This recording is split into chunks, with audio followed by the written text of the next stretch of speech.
Monsieur Julien Dubois, merci beaucoup de nous recevoir aujourd'hui. Bonjour. Bonjour. Donc là, on est reçu dans les bureaux de Dax. Donc en tant que maire de Dax, ça fait 4 mois que vous êtes en place.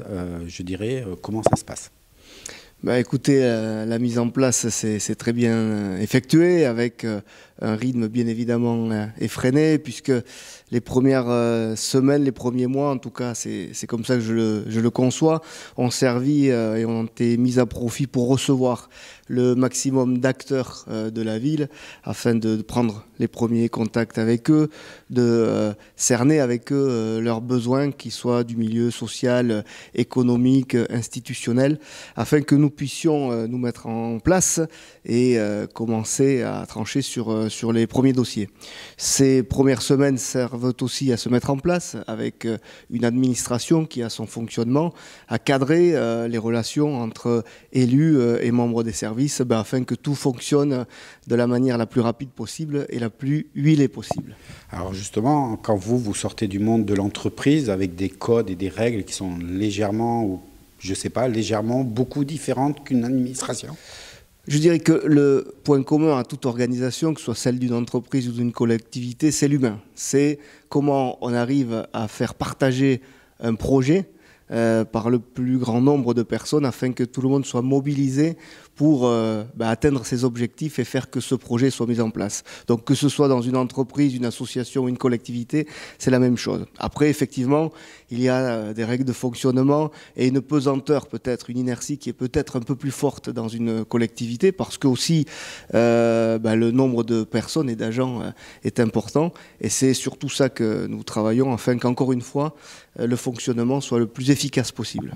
Surtout que je dirais, vous avez dû les solliciter très vite vu la situation actuelle. Oui, tout à fait.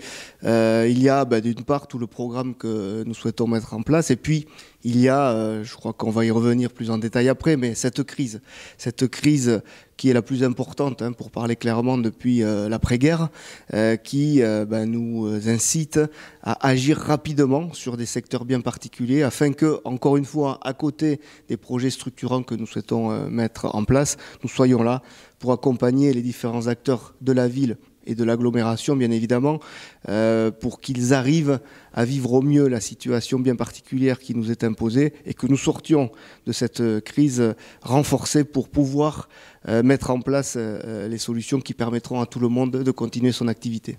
Alors cette crise, justement, elle est très paradoxale parce qu'on savait qu'elle allait arriver, tout le monde en parlait, mais on a l'impression qu'elle n'a pas trop été prévue et qu'on travaille au coup par coup. Le gros problème que l'on rencontre avec la crise sanitaire, puisque c'est d'abord une crise sanitaire qui s'impose à nous, c'est le flou en fait dans lequel on fonctionne. C'est-à-dire qu'on a des informations qui tombent, des avis sur le virus, sur sa propagation, sur ses conséquences, qui sont parfois remises en question au fur et à mesure que l'on découvre de nouveaux éléments. Ce que nous devons faire, nous, élus locaux, dans cette situation, c'est réagir au plus vite au fur et à mesure que les informations tombent. On a des contraintes qui nous sont fixées par l'État pour que l'épidémie soit la plus jugulée possible. Et puis, nous, dans ce contexte, nous devons trouver les solutions pour que l'activité continue. C'est toute la difficulté de la situation, c'est toute la difficulté que de devoir agir avec des informations changeantes du jour au lendemain. Et c'est pour ça que nous devons être réactifs, nous devons être à l'écoute et nous devons cerner les besoins de tout le monde afin que nous puissions continuer à vivre en fait dans ce contexte. Alors on va faire le point justement, cette crise sanitaire, c'est la deuxième vague qui est plus dure que la première. Où est-ce qu'on en est aujourd'hui à l'hôpital de Dax? On constate que effectivement la première vague, comme on l'appelle, au mois de mars, avril, n'avait pas trop touché notre secteur et même notre région. La différence, effectivement, avec ce que nous connaissons aujourd'hui, c'est que le nombre de cas de contamination est beaucoup plus élevé. Et que de ce point de vue-là, effectivement, les institutions comme l'hôpital de Dax pourraient être mis en tension de manière beaucoup plus forte. Et que de ce point de vue-là, d'ailleurs, ils ont réagi en tout d'abord mettant en place le plan blanc qui permet de focaliser les énergies pour permettre cet accroissement potentiel de personnes supplémentaires dans l'hôpital et puis s'organiser pour pouvoir traiter les malades supplémentaires qui arriveront en son sein. Alors aujourd'hui, on peut dire qu'il y a une bonne coordination justement entre les cliniques, l'hôpital, les infirmiers, les médecins. Il y a vraiment une vraie entente ou c'est juste de surface? Non, non, c'est réellement le cas. Tout le monde est focalisé sur cet objectif. Et puis, c'est vrai que le premier épisode a aussi servi de leçon. Les leçons, elles ont été retenues. Et de ce point de vue-là, l'hôpital a pu très rapidement s'organiser et continuer à regarder la situation afin de adapter son organisation en fonction des nouvelles conséquences de l'épidémie. Est-ce que, sans jouer à faisons-nous peur, parce que des fois on a un peu l'impression ça, on peut dire quand même aux gens qu'il faut vraiment faire attention parce qu'aujourd'hui on a dépassé la situation de la première vague? Oui, bien évidemment, bien évidemment. Chaque fois que j'en ai l'occasion, et c'est aussi le cas aujourd'hui, il faut redire aux gens que le respect des gestes barrières, le respect du port du masque dans les endroits publics, le respect de prudence aussi dans le cercle familial, parce que c'est dans le cercle familial et amical qu'on a constaté que l'épidémie pouvait se propager le plus rapidement. C'est dans tous ces endroits qu'il faut que les gens continuent à être et à respecter une très grande prudence afin que nous arrivions enfin à faire baisser les taux de contamination. Alors, c'est un peu le paradoxe parce qu'on demande aux gens de faire très attention, mais par contre, on a un peu ouvert par rapport à la première vague, on a gardé les écoles, on a gardé le fonctionnement, on a gardé le BTP. Finalement, on ne voit pas trop de différence dans la semaine, on voit la différence sur le week-end.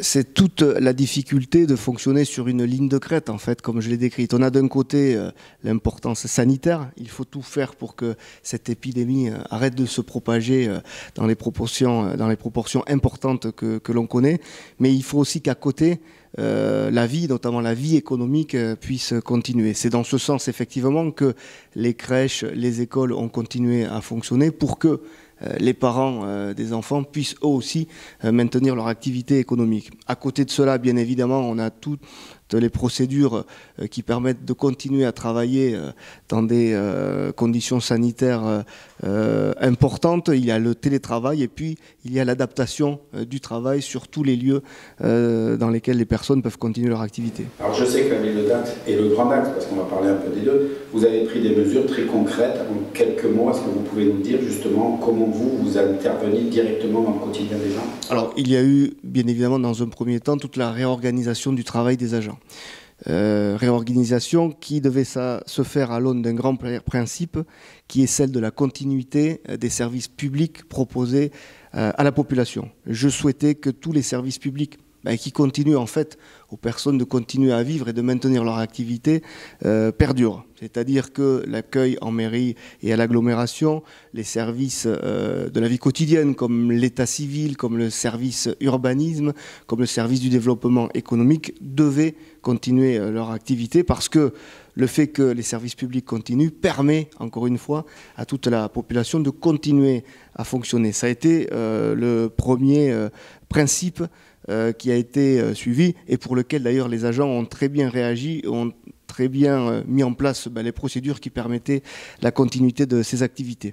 Et puis après, nous avons dû nous adapter concernant les lieux recevant du public. Ces lieux, qu'ils soient culturels, sportifs ou associatifs, ne pouvaient plus continuer justement à accueillir du public comme ils le faisaient auparavant. Nous avons dû donc d'une part les fermer à certaines activités et puis trouver les solutions pour que d'autres continuent à fonctionner sur des systèmes différents. Je prendrai par exemple la ludothèque ou la bibliothèque de la ville qui continue à fournir leurs services, le prêt de livres ou de jeux, sous des formes différentes, sous des formes en fait permettant aux gens de venir récupérer les livres, les jouets ou tout autre service que proposent ces établissements sur un système de drive en fait avec réservation et de permettre encore une fois à la population de continuer de bénéficier de ces services. Alors, là, on voit tout ce qui continue. On va parler peut-être du plus gros, c'est ceux qui ont carrément arrêté, c'est le petit commerce. On a l'impression que il fallait une cible, c'est eux, parce qu'on ne voit pas en quoi le petit commerce est plus propagateur que les autres.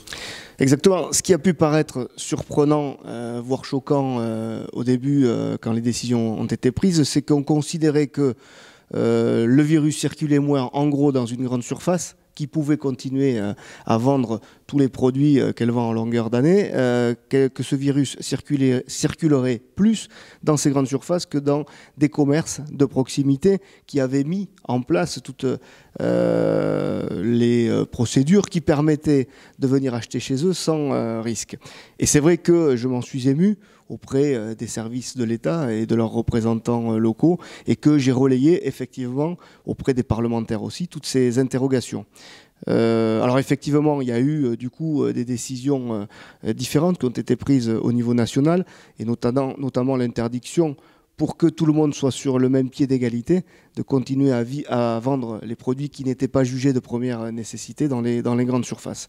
Ce qu'il faut surtout, dans la période actuelle de mon point de vue, c'est que ces commerçants à qui on a imposé une fermeture administrative soient compensés et dédommagés à 100% des charges fixes qu'ils doivent supporter à longueur d'année. C'est-à-dire que quand les charges fixes continuent, les loyers, les salaires, tout ce qui fait le fonctionnement d'un commerce, alors que les recettes ne sont plus présentes en face, eh bien, il faut que l'État, effectivement, et c'est dans ce sens que va le gouvernement depuis quelques semaines, il faut que tous ces commerçants puissent être compensés afin qu'ils puissent passer cette crise dans les meilleures conditions possibles. Et ensuite, ce qu'ils nous demandent, et ce qui est vraiment très fort dans les dialogues que nous avons avec eux, c'est qu'ils soient prêts, et nous soyons prêts à les accompagner dès que ce confinement numéro 2 sera terminé. C'est-à-dire qu'on mette en place toutes les ressources possibles pour que leur activité puisse se reprendre avec des effets de levier, afin qu'ils puissent compenser dans la mesure du possible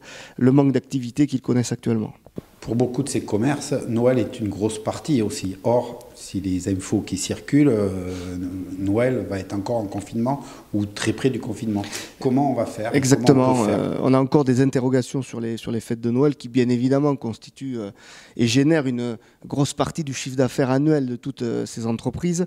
Donc, effectivement, on garde encore espoir que sur le mois de décembre, les choses se décantent peu. Il doit y avoir des annonces du gouvernement prochainement à ce niveau-là.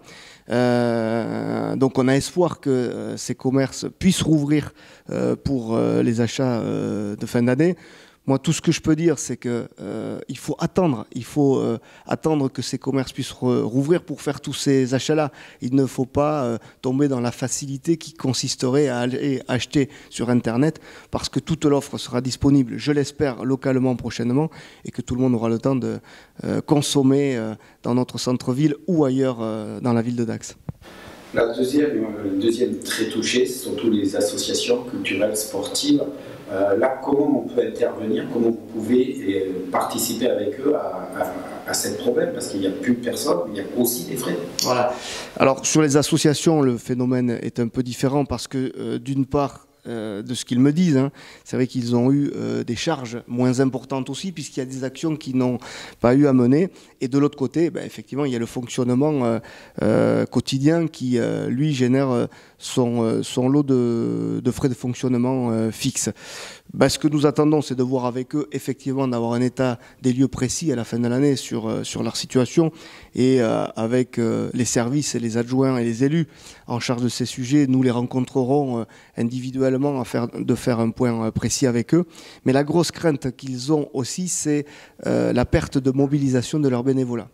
On a des associations qui, presque pendant une année, n'auront pas organisé les manifestations qu'ils organisent d'habitude. Et de ce point de vue-là, il y a un gros risque, c'est que tout le bénévolat qui constitue la force vive de ces associations soit démobilisé. En gros, que les gens soient passés à autre chose, et que lorsque l'activité reprendra, ces forces vives ne soient plus là. C'est de ce côté-là aussi que nous les accompagnerons pour les aider à remobiliser et faire que les actions qui étaient menées jusque-là puissent encore continuer. Alors, dans le sport, il y a deux cas particuliers, j'aurais tendance à dire. C'est les amateurs, on a arrêté, on attend et on verra. Les professionnels ont toujours le droit de jouer. Et puis on a deux, à la limite, qui sont le club de rugby et le club de basket au niveau de Dax, qui sont professionnels, mais voilà, et qui, eux, dès le 1er décembre, risquent d'avoir un problème. Est-ce que vous, en tant que Grand Dax et Ville de Dax, vous allez avoir des actions vis-à-vis d'eux pour les aider, s'ils sont à huis clos, qu'ils puissent quand même continuer à fonctionner? Là encore, sur ce sujet-là, une nouvelle fois, la difficulté, c'est le flou. C'est-à-dire que pour décider d'actions à mener, ce qu'on aime, c'est connaître les conséquences des actions que nous prendrons. Aujourd'hui, on ne sait pas. C'est-à-dire qu'on ne sait pas, comme vous le disiez, si les compétitions reprendront avec du public ou à huis clos. Il y a un aspect important pour ces clubs-là aussi, c'est ce qu'on appelle l'hospitalité, c'est-à-dire les réceptions qui ont lieu avant et après le match pour faire venir vers ces clubs des partenaires. Aujourd'hui, tout ça est impossible et ça générera de grosses difficultés, effectivement, sur les finances des différents clubs. Donc nous attendons de voir, nous sommes bien évidemment là aussi dans un dialogue étroit et très régulier avec les clubs dont vous parlez, afin que nous puissions identifier avec eux les difficultés qui seront posées par la situation. Bien évidemment, la collectivité locale ne pourra pas assumer tous les manques qui seraient à constater, mais notre devoir, c'est aussi de peser au niveau national afin que les compensations prises notamment par les fédérations soient à la hauteur des enjeux et des difficultés qu'ils connaîtront. Mais on peut d'ores et déjà penser que ce soit pour le sport amateur, le sport semi-professionnel ou le sport professionnel, les conséquences seront très profondes. Alors, comme on dit, on est tellement dans le flou que la vie continue aussi. Donc Noël, après Noël, on arrivait sur une période électorale qui vont être les départementales et régionales. Déjà, là, est-ce qu'on a des informations? C'est là aussi le flou, ça va avoir lieu, ça ne va pas avoir lieu. Oui, je crois qu'il y a des interrogations au niveau gouvernemental quant à la possibilité en fait, d'organiser ces élections au mois de mars. Parce que on peut se douter qu'au mois de mars, on sera encore dans un contexte sanitaire bien particulier. Donc il y a des hypothèses qui tendraient aussi peut-être à reporter ces élections en juin. En tout cas, rien de certain. Donc aujourd'hui, effectivement, on ne peut travailler que sur des hypothèses de date de ce point de vue-là. Ouais.